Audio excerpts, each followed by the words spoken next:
magandang araw po sa inyong lahat. Ako po si Catherine Reyes Javier, kilala po bilang Sister Eileen. Sampu po ng kapatiran ng Charismatic Cathedral Christ's Life Christian Fellowship. Kami po ay nagagalak na muling bigyan kayo ng isang napakagandang sharing ngayon po para dito sa ating programang pinamagatang ipahayag ang mabuting balita. Yan, so hindi ko na rin po papahabain, tatawagan po natin ang ating isa sa mga kapatid sa pananampalataya na napaka-active niya sa gawain sa Panginoon. At talagang hindi siya tumitigil sa pag-share. Without further ado po, tawagan na po natin ang ating kapatid na si Sister Arnie Reyes. Praise God. And hello po, Tita Arns. And kamusta po? Yan. So siguro bago po tayo magsimula, mag-pray na po tayo na. Praise God. Namahin natin ang presensya ng Panginoon, ang maraming Diyos na makapangyarihan sa lahat. Pupuli kami. Nagpapasalamat sa oras na ito na binigay niyo po sa amin upang kami po ay makapag-sharing ng inyong kabutihan, lalo na po ang kabutihan ng kaligtasan binigay niyo sa amin. Nawa Panginoon, marami po ang makapakinig at hipuin niyo po ang bawat isa na makakarinig ng napakagandang balita ng kaligtasan ito. Kaya lahat ng papuri binabalik namin sa inyo sa pangalan ni Jesus. Amen. Praise God. Yan. Si Tita Arns po ay tita namin. Praise God. Pero yan, higit sa lahat kapatid natin sa Panginoon. Yan. Kamusta po ikaw? Ano pong pinagkakaabalahan mo? Sa ngayon? Sa ngayon po. Meron kaming bagong binuksan na bagong study sa bahay. Opo. Pasalamat ako dahil first na opening ng Bible study, maganda talaga yung feedback. Lahat naman nakulitin. Wow. Opo. Praise God. Sana nga, patuloy pang i-bless ng Lord yung Bible study. Amen. I-bless po yan ni Lord. Basta yung hangarin natin, di ba? Talagang gusto natin lagi mapapurihan ng Panginoon. Ayan. So, Tita Ars, di ba po alam ko matagal ka ng Christian, bata pa kami. Naaalala mo po ba eksaktong date ng inyong pagkapanganak na muli? Sa pagkaalam ko, lagi ko kasi inaala yun eh. Hindi ko yun makakalimutan. August 31, 1982. Wow, 1982. Opo. So, ang tagal na talaga, no? Ilang years na? Mga 42 years na po. Christian si Tita Arns. Amen. And yun po, ang tanong ngayon, syempre po, nung bago ka nakakilala sa Panginoon, ano po ba yung buhay mo? Pwede mong kwento, Tita Arns. I-share ko lang sa maiksing noon kasi maaga akong nag-asawa. 16 years old. 16 na, 16 years old po. 16 years old ako nung kapag-asawa. Dahil nga sa hirap ng buhay namin noon, talagang, kumbaga tumakas ako sa hirap ng buhay namin. Hindi na kami napapag-aral ng magulang namin kasi 10 kami magkakapatid. Madami po, no? Dami kami. Kaya akala ko yun yung paraan. Yun ang paraan na para guminawa ako, tumakas ako sa hirap. Kasi syempre pag 16 years old ka, yung isip mo tuloy-tuloy eh. Kumbaga, pag nagustuhan mo gano'n, yun na akala mo yun yung tama. So, nakapag-asawa ko rin, nakilala ko si Brother June, diba? Agwat niya sa akin 8 years. 8 years. So, akala ko, ang inano ko yung security. Yung pala, hindi pala gano'n. Kailangan pala lahat ng bagay iyaan mo sa Diyos. Lahat ng yung plano ng Diyos kailangan susundin mo. Kasi nga, sinunod ko yung gusto ko. Hindi ako, kasi wala ka naman, kumbaga, hindi ko siya kilala pa nun. Diba? Kaya wala akong tatawagan, kundi kung ano lang yung gusto kong gawin, gusto ko nang mag-asawa. Nag-asawa ko. Okay. Sa 16 years old ako. Pero, Para iniisip mo po na, bago ka nakakilala kay Lord, parang kung ano yung gusto mo, yun yung pagkakaalam mong tama. Tama. Kaya nag-ano ka ng security. Para kumbaga yung pagiging pagkakaroon ng asawa, parang dun mo naisip na magkakaroon ka ng security. oo. Pero, kumbaga parang tumakas ako sa hirap. Akala ko, pag nag-asawa, sarap na. ako. Yung pala, mas mahirap. Kasi maraming responsibilidad ko palang haharapin. Sa murang edad ko, hindi ko pa kaya yun. Ako. Diba? Kaya, yun nga, ganun nga, nag-asawa kami, pinasal naman kami. Ako. Maganda naman kasi yung pamilya nila. Ako. Oo, yung Bernard ko, talagang, ano siya, sagrado katoliko sila. Ako. Kumbaga may Kumbaga sa buhay, di kaya naman, diba? Kaya akala ko, ito na yung pero hindi pala. Kailangan pala, doon ko naano talaga nung nasama na kami, nagkaroon kami ng 2 anak, doon na talaga umali yung hirap kasi nga nalulong siya sa sugal.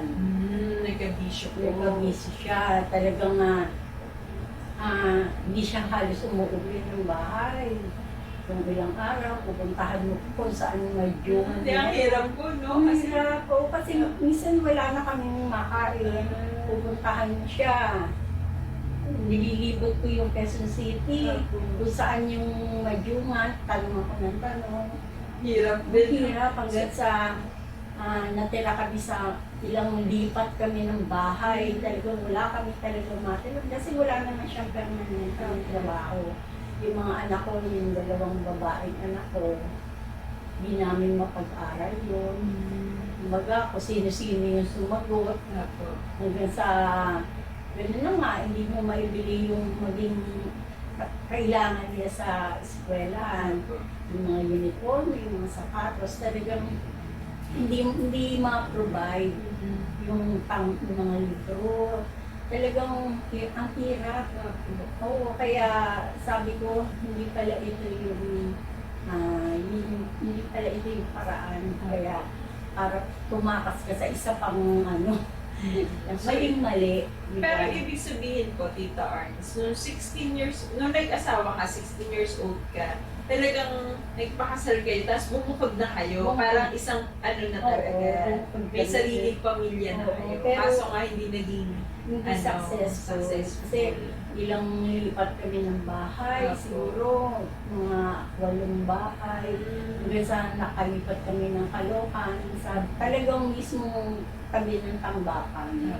Diba? Talagang ang liit-liit na kwarto. Ganun, naawa sa mga anak ko, kaya lang wala akong magawa. Kasi wala din naman ako natapos. Nandyan na yan, alangan namang kaya lang away kami ng away. Sa Madyuma, sunod ako ng sunod. Nagkaroon kayo ng na. Hanggang sa siguro, napagod na ako kasi yung bunso ko, si Lala, 4 years old din, nung naghiwalay kami. So umabot na po sa Umabot na talaga sa ayoko na kasi parang na ako, yung parang yung depressed ka na ba, sumuko ka na ba't ganito yung buhay? Wala na akong pag-asa. Kasi wala kang matatakbuhan. Yung nanay ko mahirap din, wala din naman maitutulong sa iyo. Kaya parang naghiwalay kami, umalis ko sa amin. Hindi man bali yung mga bata, kahit ito Yung 2 anak ko na talagang iniwan ko. Kasi hindi ko naman sila kayang buhayin. Kaya sa kanya ko iniwan, ako yung umalis. So yun nga, yun na nga, siguro mga 6 months yun. So after nun, yun nga may ginamit, talaga may ginagamit ang Diyos na tao para dalhin ako sa simbahan. Kasi doon natin makikilala ang Diyos eh, di ba? Hindi natin pwedeng makilala kung saan-saan ang Diyos. Meron siyang lugar na doon natin siya makikilala. So, nakilala ko siya doon hanggang sa talagang mula noon nagbago talaga yung ano ko eh, yung isip ko. Talagang nagkaroon ba ako ng kawawa naman yung mga anak ko. Gusto ko mabuuin yung pamilya ko. Kaya, yun ang nangyari. Talagang ibinigay ng Diyos yung pinili ko sa kanya. Kasi, kumbaga talaga nagpagamit ako sa Panginoon. Talaga yung time ko, dinuhos ko talaga sa kanya. Hanggang sa, meron ko rin ginamit ang Diyos para naman magkabati kami. Talaga po. Brother Jun, oo. Hanggang sa nagkabati kami, kumilos talaga ang Diyos, nabuo uli yung pamilya namin. Praise God. Hanggang sa mabuntis ako uli, yun nga, yung pangatlong anak ko, si Charisma. Kaya nga Charisma pangalan nun eh. Gift from God.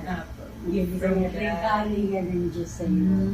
Kaya mula noon, talagang nga, pastor ang nagbigay mo eh, yung pangalan niya. Kaya mula noon, hanggang sa pinanganak ko siya, muli ang pamilya namin. Na kahit kumbaga ganun pa rin na hirap pa rin kami, di ba? Pero yung hirap, meron na akong sinusumbungan. Meron na akong yung meron nang tumutulong sa'yo, di ba? Iba kasi yung buhay ko noon na wala kang Diyos na inaasahan. Kapag nakilala mo ang Panginoon, meron ka, hirap ka, pero meron kang aasahang Diyos na tutulong sa'yo. Ganda. Kasi po parang nagkaroon ka na talaga ng personal relationship kay Lord. And parang alam mo ngayon, may kasama ka pala. No? Ay, praise God, ang ganda. Tapos nagpatuloy ka na po. So simula talaga nung nakakilala ka kay Lord, hindi ka na tumigil sa... Ganun pa rin si brother Jun, ano pa rin, nagsusunod opo, kasi syempre ikaw lang yung nakakilala nung time na yun. Pa rin, galit na galit nga siya sa akin kapag yung pupunta ako sa church. Talagang, unang persecutor ko yun. Talagang persecute niya ako. Hanggang sa, kumbaga, ang sabi ko lang sa kanya, kapag ikaw ang nakakilala, mararanasan mo yun, mararanasan mo. So, ganun nga, kumbaga, ginamit si Pastor, di ba? Ginamit yung pamilya niya para siya naman yung makakilala. Di ba? Talagang ang buti ng Panginoon. Kasi talagang doon ako naniniwala na ang Ginoo ng Diyos, hindi pwedeng paghiwalayin ng tao.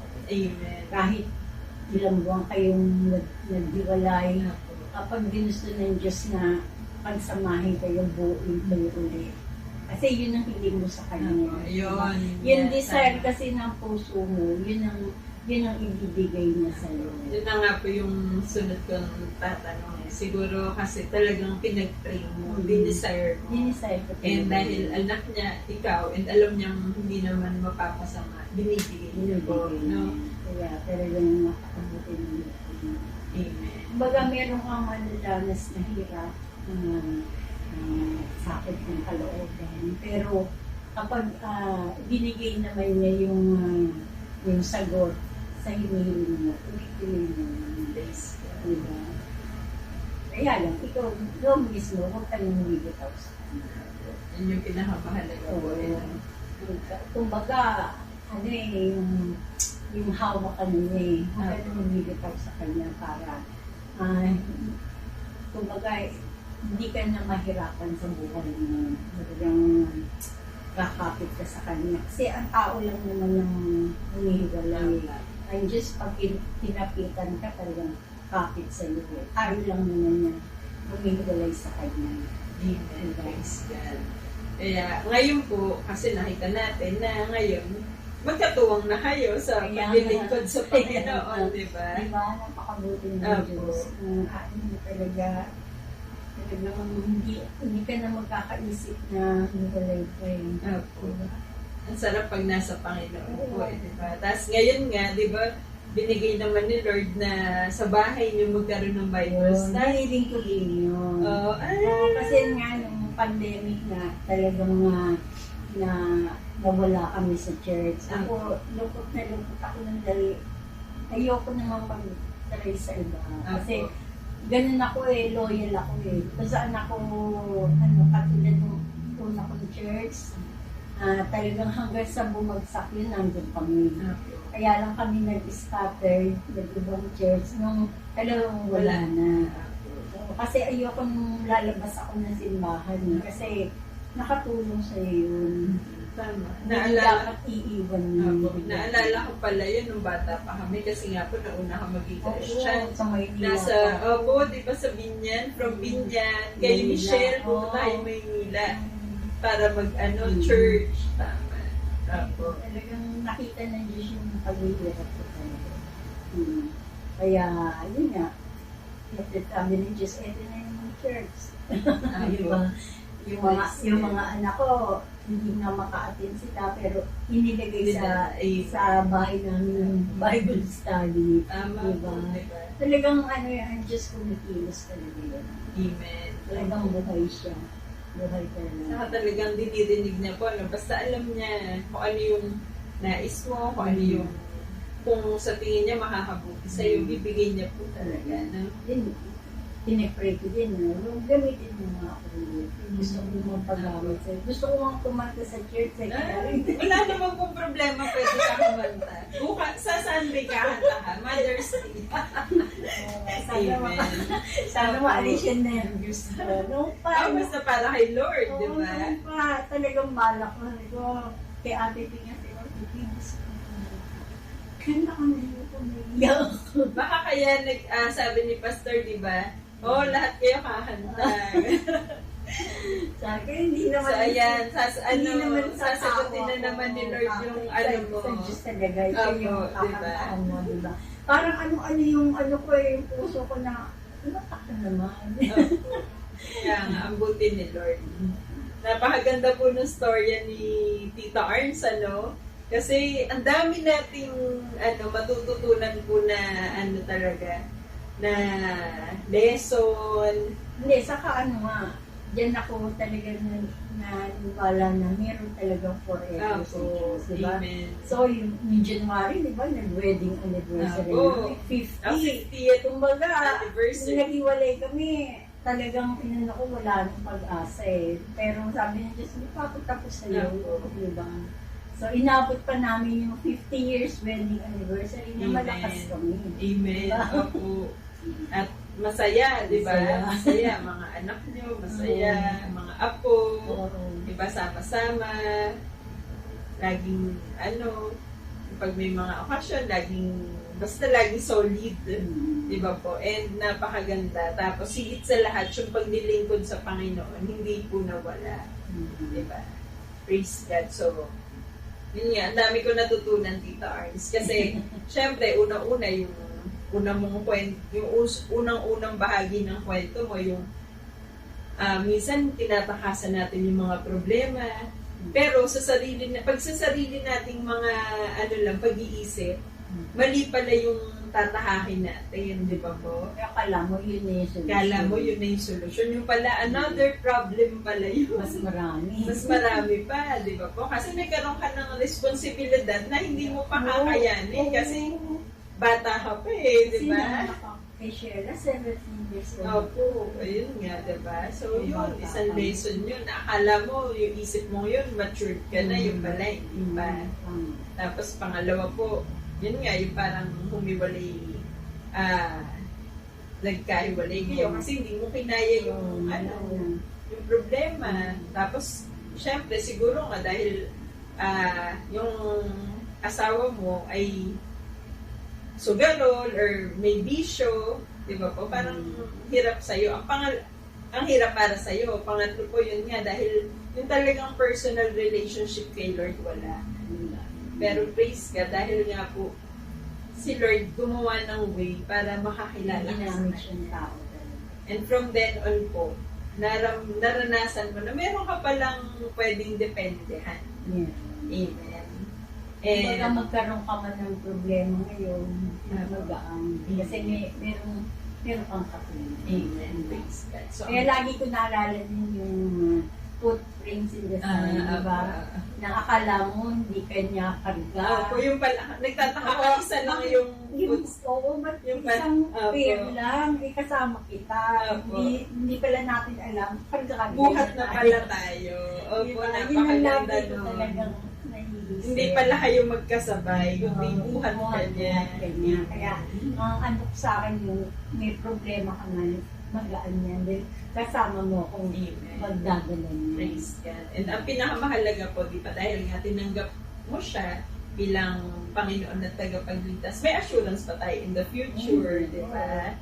Amen. Na kahit na mawala tayo dito sa mundo, ang Panginoon, makakasama natin.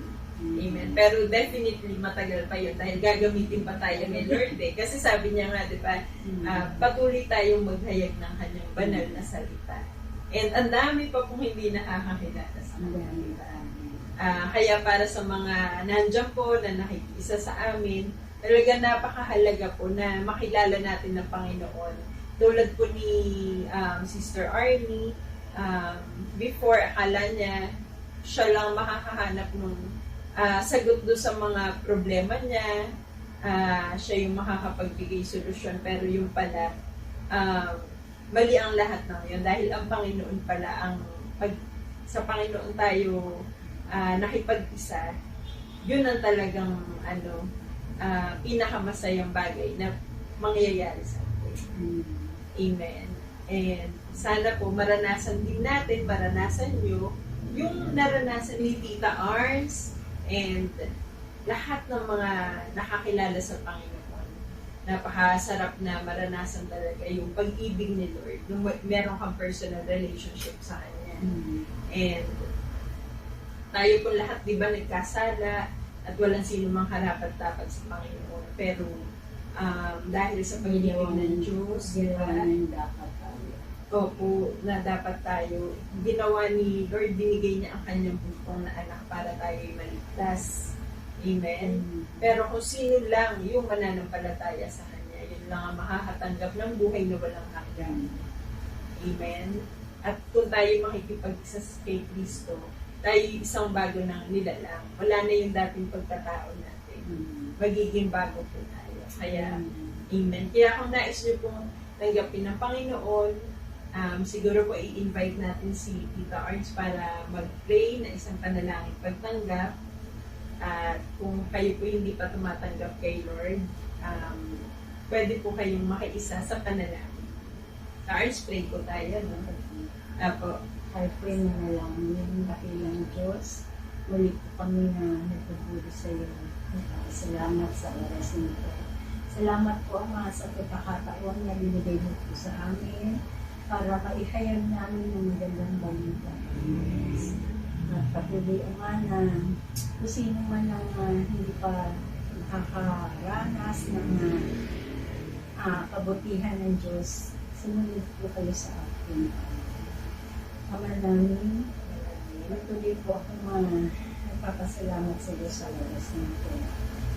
Patawarin niyo po kami sa lahat ng aming mga nagawang pagkakasala. Patuloy Ama na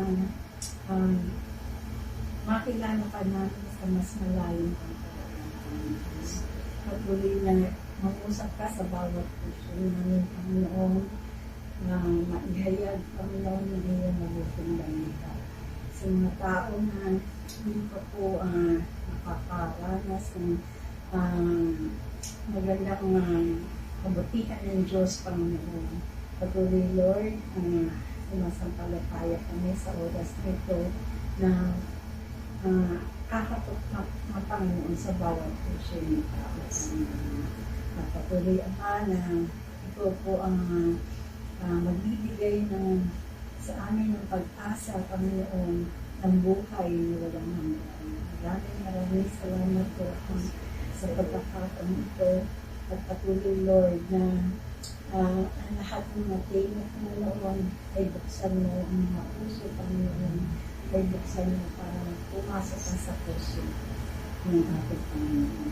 Yes, Lord. Maraming salamat Thank you, po, Lord. Diyos. Thank you, Lord. Uli na binabalik namin sa iyo ang lahat ng kapurihan, ang lahat ng pasasalamat. Ito po ang aking maraming Ama sa panging pangalan ng Jesus. Amen. Amen. Praise God. Thank you, Lord. Thank you, Jesus. Thank you po, Tita Arns. And kung kayo po'y nakiisa sa panalangin ni Tita Arns, tandaan niyo po ang araw na ito kung kailan po kayo nakiisa sa panalangin dahil ito ang inyong spiritual birthday. Amen po. Ayan, maraming salamat po. And sabi nga po sa Mateo, Kabanata 28, mula talata 11 hanggang 20. Kaya tumayo kayo, gawin ninyong alagad ko ang mga tao sa lahat ng mga bansa. Bautismuhan niyo sila sa pangalan ng Ama, at ng Anak, at ng Espiritu Santo. Turuan ninyo silang sumunod sa lahat ng inuutos ko sa inyo. Tandaan niyo, ako'y laging kasama ninyo hanggang sa katapusan ng panahon. Amen. Praise God. So, muli maraming salamat po. Naway, nabigyan po namin kayo ng inspirasyon sa araw na ito. God bless po. Yes.